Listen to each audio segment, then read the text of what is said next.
Hola, ¿qué tal? Mi nombre es José Antonio Gutiérrez. Sean bienvenidos a un nuevo Fragmentos de Cine, aunque técnicamente es Fragmentos de Sociología, porque vamos a hablar un tanto de sociología, política y cultura desde la perspectiva de uno de mis cineastas favoritos, Clint Eastwood.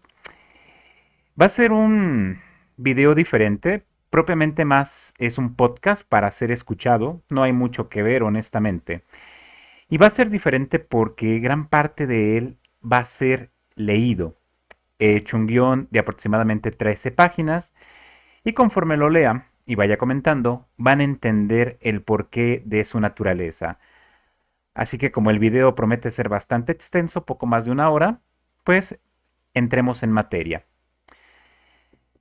Me solicitaron para la materia de Derecho Internacional llevar a cabo el análisis en video de una película. Para ello me dieron una lista de 5 películas y seleccioné la cinta American Sniper o El francotirador acá en Latinoamérica del año 2014, basada en el libro American Sniper: The Autobiography of the Most Lethal Sniper in USA Military History, o francotirador americano, la autobiografía del más letal francotirador en la historia de los Estados Unidos, en la historia militar de los Estados Unidos. Este es un libro de Chris Kyle, nuestro protagonista, y también de Scott McEwen y Gene DeFelici, dirigida por The All Father Clint Eastwood. Los que hayan seguido mi podcast desde sus inicios hasta ahora, o incluso desde medio la séptima temporada, sabrán que Clint Eastwood es uno de mis directores e íconos culturales favoritos. No porque sea perfecto, claro que no. Parte de sus defectos también lo hacen tan interesante. La instrucción específica a este encargo es responder a dos preguntas concretas dentro del contexto e historia presentada en la película seleccionada, en no más de 5 minutos, que esto se presta más a redes sociales como TikTok. La encomienda es subirlo a YouTube. Sin embargo, entiendo esta extensión de tiempo debido a que quien lo va a revisar difícilmente contará con más de 5 minutos para revisar todos los videos que ha solicitado. Sin embargo, no quiero desperdiciar la oportunidad para analizar y exponer a profundidad los múltiples elementos que Eastwood nos presenta a través de este filme. Así que dividiré este video y su guión correspondiente en dos partes. Una en la que me centraré específicamente en los elementos referentes al derecho internacional que se manejan de manera implícita y la otra en un análisis sociocultural y artístico de la obra. Para ello, subiré dos videos a mi canal principal. El primero, una versión acortada que procuraré que no se extienda mucho más allá de los 5 minutos, enfocada en el derecho internacional y en responder las dos preguntas en concreto. Y la otra, la versión extensa en donde abordaré todos los elementos que he percibido al visionar la película. Si al que está leyendo este trabajo o está escuchando esta introducción les da tiempo, les, le invito a ver el segundo video. Y si es posible también desde luego darle like y compartirlo con las personas que considere les puede llegar a interesar. Eso a mí en lo particular me motivaría mucho a continuar desarrollando este tipo de contenido. Tratados internacionales y la soberanía nacional. ¿Qué leyes, tratados, territorios u organismos internacionales se encuentran implícitos en la película? Aunque en American Sniper no se mencionan directamente leyes, tratados u organismos internacionales de forma explícita, dado que esta es una obra más íntima desde la perspectiva de Chris Kyle, sí los alude de manera implícita en su trama, contexto y representación de la guerra. A continuación, expongo someramente algunas de las leyes, tratados y organismos que están implícitos en la narrativa de esta película y cómo son reflejados indirectamente. Leyes. Número 1. Leyes de conflictos armados y derecho internacional humanitario. Contenido. Reglas sobre la conducción de la guerra, la protección de los civiles y el uso proporcional de la fuerza. Reflejo en la película. Chris Kyle debe tomar decisiones éticas en el campo de batalla. Por ejemplo, cuando duda si disparar a una mujer o cuando duda en si disparar a un niño. Al final le dicen, es tu decisión. Responde a sus creencias, a su ética personal.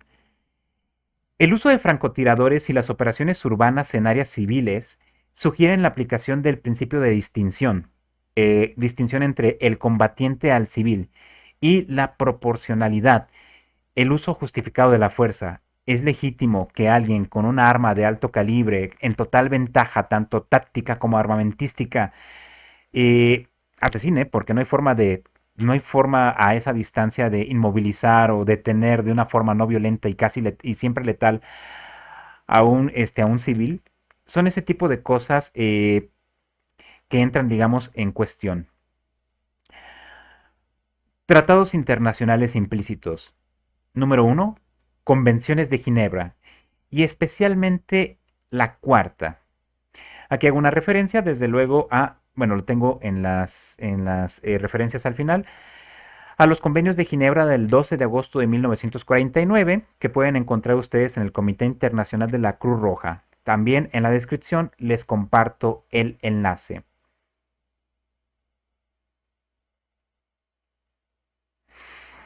Contenido. Las convenciones de Ginebra protegen a los civiles durante conflictos armados. ¿Cómo se refleja en la película? Las misiones que involucran la entrada a casas o barrios civiles están sujetas a estos principios, a estos acuerdos. Las situaciones en que civiles se ven involucrados en combates, niños, mujeres con explosivos, en la película, muestran los dilemas derivados del cumplimiento de estas normas. Número 2. Carta de las Naciones Unidas. Capítulo 7. Contenido.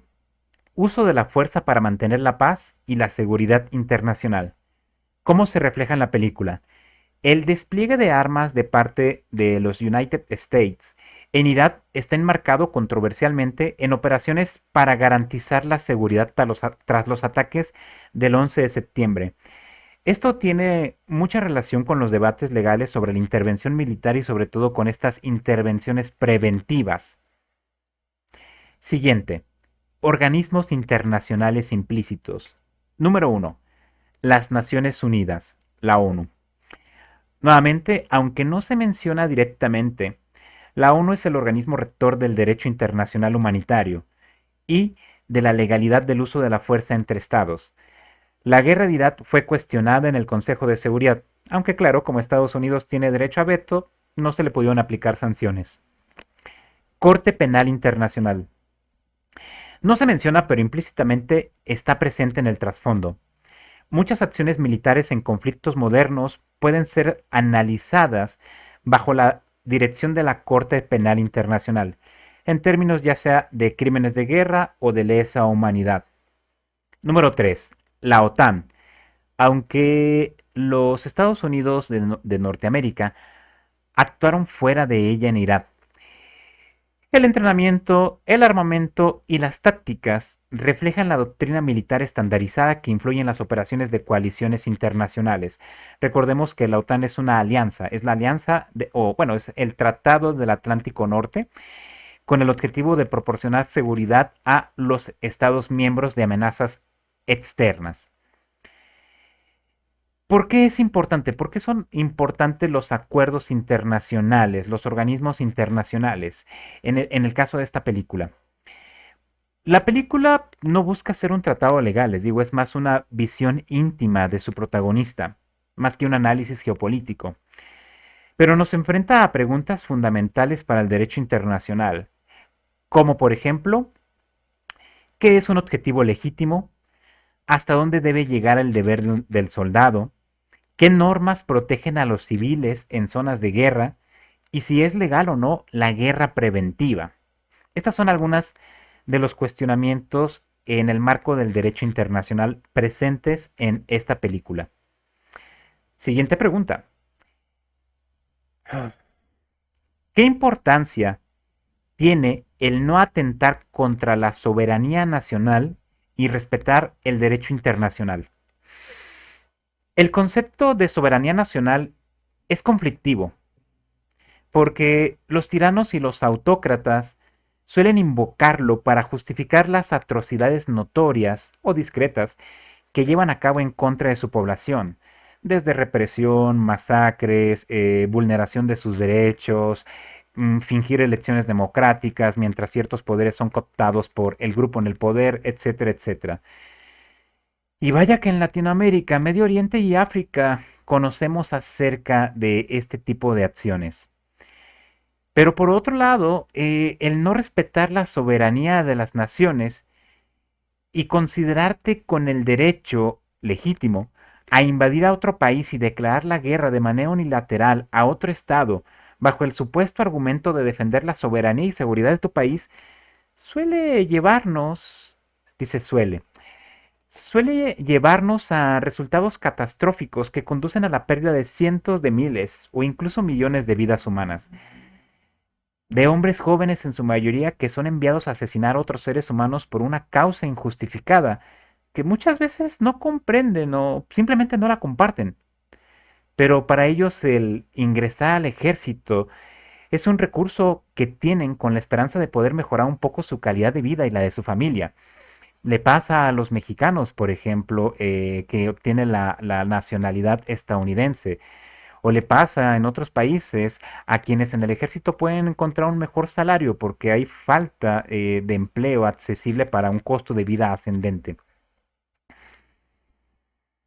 También cuesta la vida de cientos de miles o millones de mujeres, niños y ancianos que resultan víctimas de bombardeos, que sus hogares son destruidos o sus patrimonios también, que son daño colateral o que incluso son víctimas de tortura y violación.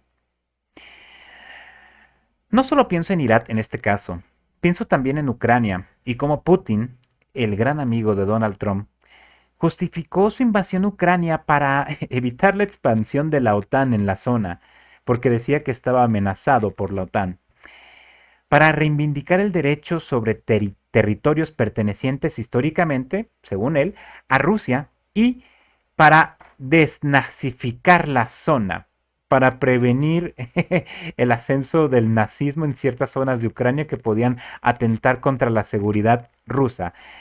Parece chiste, pero tal cual fue parte de su propaganda. Y me parece increíble cómo muchos, por su desprecio a la OTAN, pero particularmente a los Estados Unidos de Norteamérica, justificaron en su momento dicha invasión. Claro, como ellos no son víctimas de dicha arbitrariedad y admiran en el fondo a los autócratas y a los dictadores por alguna razón. Tristemente, en gran parte del mundo, este tipo de personas, estos líderes populistas fuertes, antidemocráticos y que operan muchas veces en la ilegalidad, son bastante populares. Las sanciones internacionales poco han logrado para detener la invasión rusa. Nuevamente, el derecho al veto del que gozan China, Rusia, Reino Unido, Francia y Estados Unidos, históricamente los han eximido en múltiples ocasiones de las consecuencias que sus intervenciones violatorias del derecho internacional deberían haber tenido. El no respetar la soberanía nacional y el correspondiente derecho internacional por parte de estas naciones que gozan de una notoria superioridad en poder, ya sea militar, económica o tecnológica, han producido mucho dolor, desigualdad, muertes y sufrimiento en general. Mi nombre es José Antonio Gutiérrez. Que tengan un excelente día y mejores por venir. No olviden dejar sus comentarios en el video. Hasta pronto.